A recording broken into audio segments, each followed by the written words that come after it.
এই কোরআনের বিধান প্রতিষ্ঠা করার জন্যই আল্লাহর নবী তায়েফে রক্ত ঝরিয়েছেন। এই কোরআনের বিধান প্রতিষ্ঠা করার জন্যই সাহাবে কেরাম আম্মে কেরাম নিজের জীবনকে উৎসর্গ করেছেন। শুধুমাত্র তাই নয়, এই কোরআনের বিধান প্রতিষ্ঠা করার জন্য পৃথিবীর বিভিন্ন দেশে দেশে ইসলামী আন্দোলনের প্রিয় নেতৃবর্গ একের পর এক হাসি মুখে ফাঁসির মঞ্চকে বরণ করেছেন। কথা বলেন ঠিক না ঠিক?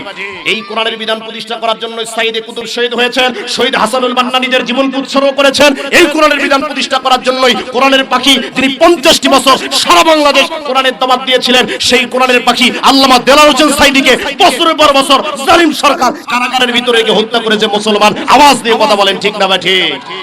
এই জন্য সেই কোরআনের বিধান প্রতিষ্ঠা করার জন্য যদি আবারও ময়দানে ডাক আসে, কে কে নিজের জীবনকে উৎসর্গ করে নারায়ে তাকবীরের স্লোগানে বাংলার আকাশ বাতাস প্রকম্পিত করে ইসলামের দুর্দিন আর দুঃসময় পাশে থাকতে রাজি আছেন, দুই হাত তুলে আল্লাহকে দেখায়া দেন। হাত তুলেন নারায়ে তাকবীর, লিল্লাহে তাকবীর।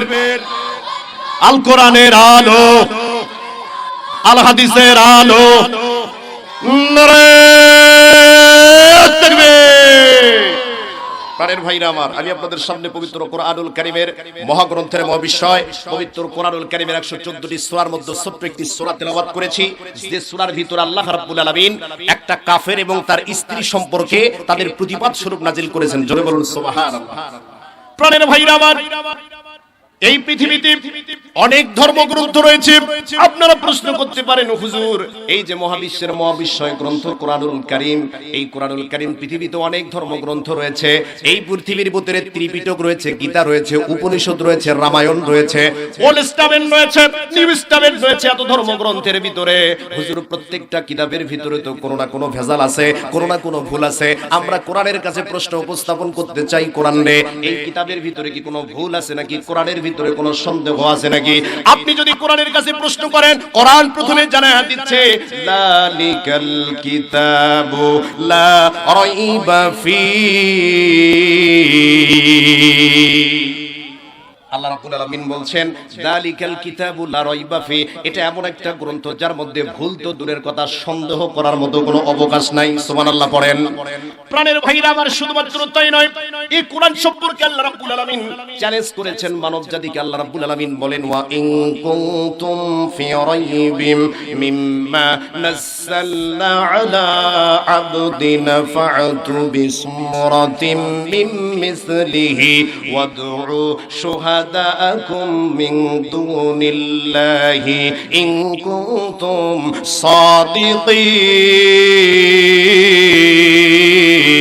সাদিকিন। ওরে মুসলিম তুই আজও কেন বসে, ওরে মুসলিম তুই আজও কেন বসে, চারদিকে আজ মা বোনেরই কান্নার আওয়াজ আসে, আবার বিশ্ববাজি ভরে গেছে মুসলমানের লাশে। ওরে মুসলিম তুই আজও কেন বসে, চোখ কান বুজে বোবার মতো থাকবি কতকাল, দুনিয়ার এই রং তামাশায় হইয়া বাতাল। আরে তোর চেহারায় বীর খালিদের, আরে তোর চেহারায় বীর ওমরের প্রতিচ্ছবি ভাসে। ওরে মুসলিম তুই আজও কেন বসে। মারহাবা বলেন। আল্লাহ রাব্বুল আলামিন এই কোরআন সম্পর্কে মানব জাতির কাছে চ্যালেঞ্জ করলেন ওয়া ইন কুনতুম ফি রাইবিম মিম্মা নাযালনা আলা আবদিনা ফা'তু বিসূরাতিন মিন মিসলিহি। যে কোরআন নাজিল করেছে, কোরআনের ভিতরে যদি কোনো সন্দেহ মনে করে থাকো, যদি মনে করো কোরআনটা নাজিল করেছেন অনেকটা সহজ, তাহলে এই কোরআনের ভিতরে একটা সূরার মতো একটা সূরা নাজিল করে দেখাও, অথবা ছোট্ট একটা আয়াতের মতো একটা আয়াত নাজিল করে দেখাও। আজকে কোরআনুল কারীমের 1450-1500 বছর পার হয়ে গেল, এই চ্যালেঞ্জের মোকাবেলা করার মতো পৃথিবীর বুকে কোনো শক্তি দাঁড়াতে পারে না। কথা বলেন ঠিক কিনা? শুধুমাত্র তাই নয়, পৃথিবীর মানুষ বিজ্ঞান তৈরি করলো, কত ধরনের প্রযুক্তি তৈরি করলো, হাতের ভিতরে পুরো বিশ্বটা দিয়ে দিল, এরপরও কোরআনের একটা সূরার মতো সূরা নাজিল করতে পারলো না। আল্লাহ বলতেছেন পৃথিবীর ভিতরে যত সাহায্যকারী আছে সব সাহায্যকারী মিলে যদি চেষ্টা করো, এরপরও কোরআনের মতো অনুরূপ সূরার মতো একটা সূরা কেউ নাজিল করতে পারবে না। জোরে বলুন সুবহানাল্লাহ।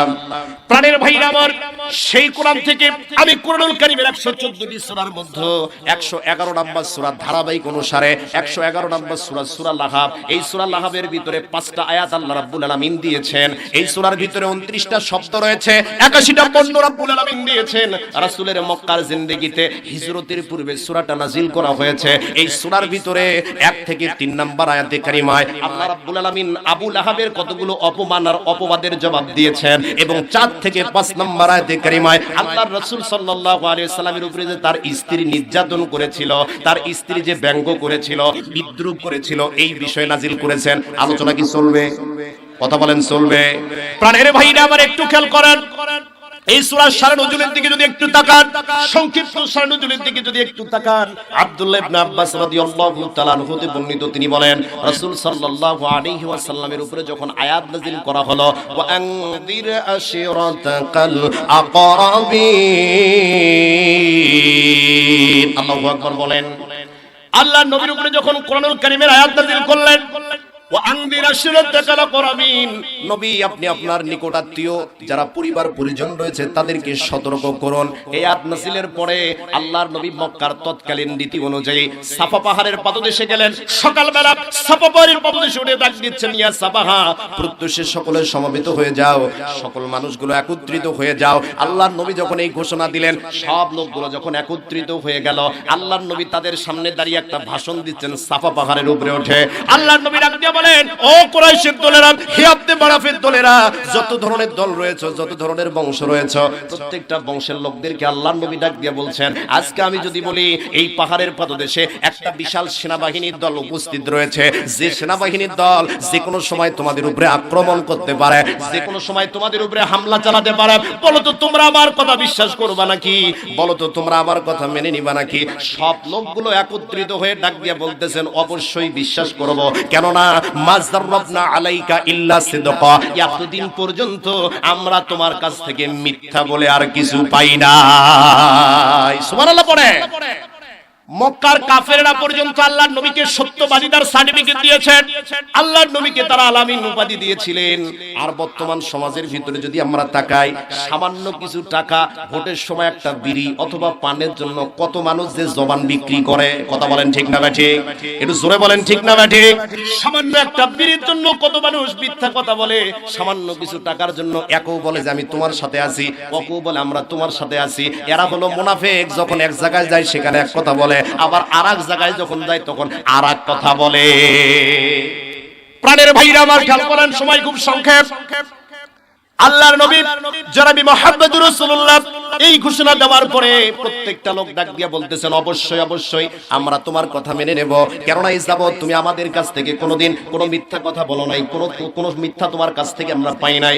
এবার আল্লাহর নবী তাদের কাছে ডাক দিয়ে বলতেছেন, ফাইন্নী নাযিরুল লাকুম বাইনা ইয়াদা আযাবিন শাদীদ, আমি কিয়ামতের প্রাককালে, কিয়ামতের পুরো মুহূর্ত দিয়া তোমাদের কাছে সতর্ককারী রূপে আগমন করেছি।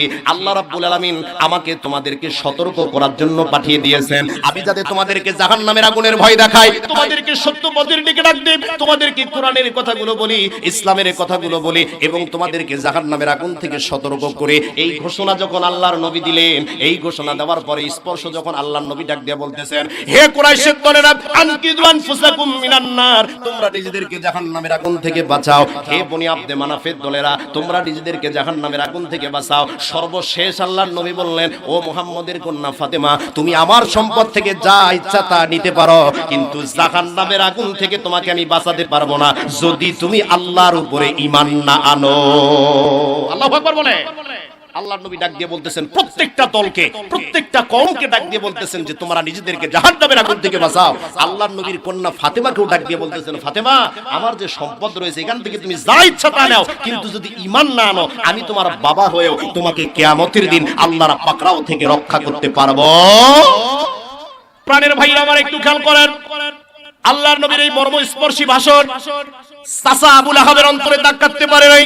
এই চাচা আবু লাহাব প্রথমে বিরোধিতা করলেন, দাঁড় হয়ে বলতেছেন, তাব্বালাকা সাইরাল ইয়াওমা আলা হালি হাজা জামাতানা, তোমার উপরে সকল দিনে ধ্বংস অবতীত হোক। তুমি কি আমাদের এই জন্য এখানে জড়ো করেছো নাকি? তুমি কি আমাদের এই জন্য এখানে একত্রিত করেছো নাকি? প্রত্যেকটা দিন তোমার উপরে ধ্বংস অবতীত হোক। কারণ হলো তুমি যে জন্য জড়ো করেছো, আমরা তো আমাদের বাপ দাদার ধর্ম ত্যাগ করতে পারি না। আমার বাপ দাদারা যা করে গেছে সেই ধর্ম তো আমরা মানবো, সব সময় মানবো। তুমি যে ধর্ম ধর্মান্তরিত হওয়ার কথা বলতেছো, আমরা কখনো তোমার কথা বিশ্বাস করব না। নাউজুবিল্লাহ পড়ে। তাহলে আল্লাহর নবীর নবুয়তের দায়িত্ব পাওয়ার পরে যখন অর্ডার করলেন, প্রথমে তার চাচা বিরোধিতা করলেন। প্রাণের ভাইরা আমার, একটু খেয়াল করে দেখেন, নবীদের দায়িত্ব হচ্ছে শুধুমাত্র হক কথা বলা। প্রাণের ভাইরা আমার, এইবার যখন আল্লাহর নবী কথা বললেন, বলার পরে ডাক দিয়ে বলতেছেন, কি একটা পাথর নিলেন, পাথর নিয়ে যখন রাসূল সাল্লাল্লাহু আলাইহি ওয়াসাল্লামকে মারার জন্য উদ্যত হলেন, আল্লাহ রাব্বুল আলামিন অত্র সূরা নাজিল করে দিলেন। আল্লাহ রাব্বুল আলামিন এই সূরাটা নাজিল করে দিলেন। এবার খেয়াল করেন, আবু লাহাবের পরিচয় একটু জেনে নেই। এই আবু লাহাব কে ছিলেন? আবু লাহাব ছিলেন রাসূলের সেই চাচা, এত প্রিয় চাচা। যখন আল্লাহর নবী জন্মগ্রহণ করলেন, জন্মগ্রহণ করার পরে তিনি যখন জন্মের কথা শুনলেন, সারা মক্কা আনন্দে আত্মহারা হয়ে তিনি মানুষদেরকে কোরআনের কথাগুলো বলতেছেন। মানুষদেরকে বলতেছেন, আহারে আমার যে মৃত্যু ভাই আব্দুল্লাহ, তার বংশ রক্ষা হয়েছে, তার একটা সন্তান জন্মগ্রহণ করেছে। প্রাণের ভাইরা আমার, এই চাচা এত আনন্দ হলো, কিন্তু যখন ইসলামের গ্রহণ করার কথা বলল, এই চাচাই প্রথমে বিরোধিতা করেছে। প্রাণের ভাইরা আমার, আল্লাহ কোরআনে বলতেছেন, তাব্বাত ইয়াদা আবি লাহাবি ওয়া তাব, ধ্বংস হোক আবু লাহাবের দুইটা হাত এবং ধ্বংস হোক সে নিজে। কারণ হলো, এই দুই হাত বলার উদ্দেশ্য হলো, আরবি যদি আপনি পরিভাষার দিকে তাকান, দুই হাত দ্বারা একটা বস্তুর এক অংশ দ্বারা পূর্ণ বস্তুকে বোঝানো হয়। এখানে দুই হাত দ্বারা স্পষ্ট বোঝানো হয়েছে আবু লাহাবের পুরা শরীরটা, পুরা আবু লাহাবটা যেন ধ্বংস হয়ে যায়। আল্লাহু আকবার বলেন। প্রাণের ভাইরা আমার, এই জন্য আমাদেরকে আল্লাহ রাব্বুল আলামিন বলছেন, তাব্বাত ইয়াদা আবি লাহাবি ওয়া তাব, ধ্বংস হোক আবু লাহাবের দুই হাত, ধ্বংস হোক সে নিজে। এরপর আল্লাহ বলতেছেন, মা আগনা আনহু মালুহু ওয়া মা কাসাব, তার কোনো সন্তান সন্ততি, তার কোনো ধন সম্পদ যা সে উপার্জন করেছে তা কাজে আসে নাই। এখন আমাদের সমাজের ভিতরে ধন সম্পদ আর উপার্জন দ্বারা ক্ষমতা বোঝানো হয়, টাকা বোঝানো হয়। বর্তমান সময় অনেক নেতা নেত্রী আছে, বর্তমান সময় অনেক লোক আছে যারা ক্ষমতা এবং চেয়ার পাওয়ার পরে মনে করে এই ক্ষমতা আমাদেরকে চিরস্থায়িত্ব দান করবে, মনে করে চেয়ার আমাদেরকে চিরস্থায়িত্ব দান করবে। কিন্তু আল্লাহ রাব্বুল আলামিন ডাক দিয়ে বলছেন, পৃথিবীর মানুষেরা রে, ক্ষমতা দেওয়ার মালিকও আমি আল্লাহ, ক্ষমতা ছিনাইয়া নেওয়ার মালিকও আমি আল্লাহ।